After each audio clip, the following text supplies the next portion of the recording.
The next thing that I'm going to show you guys how to do is how to edit out sun flares. Unfortunately, I don't have any good pictures of really predominant ones that are, not where I'd want them.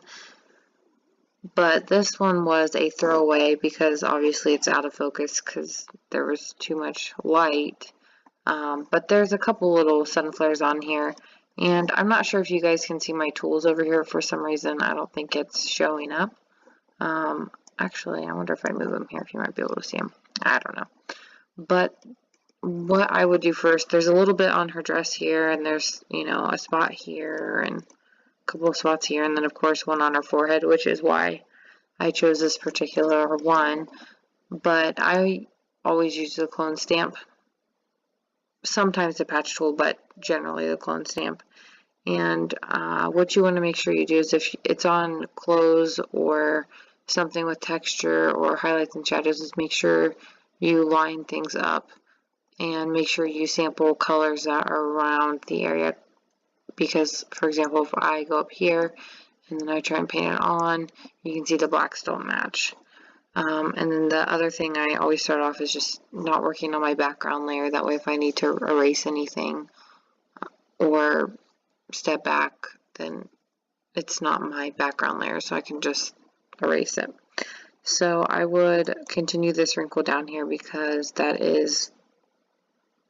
goes right through the sun flare here. So you use Alt and then click on the area that you want to sample to copy over.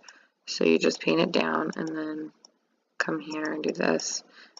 And you can't really see the texture and the lace on her dress, so I'm not too worried about it matching up, but if you could see it more, I would make sure the pattern matches. So that is gone, and then there's a little spot here, and then this up here can go. Let me move this on my way, and then this can go, this.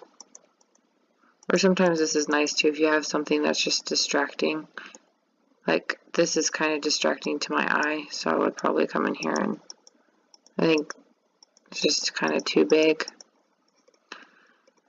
And then if I was doing this for her, I'd come in here and do her hair to get rid of all these flyaways.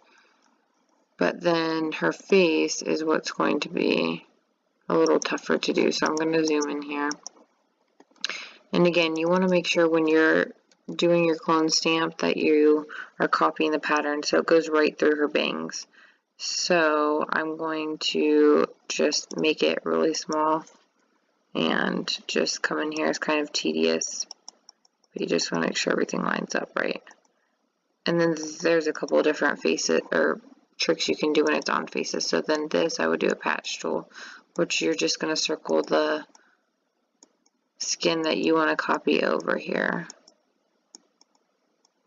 The patch tool usually works better on skin because it blends it better than the clone stamp, in my opinion at least. I guess maybe other people don't think the same way, and it doesn't really look so natural to me. So what I would do is I would come in here and I might kind of blend this in just a little bit, her bangs.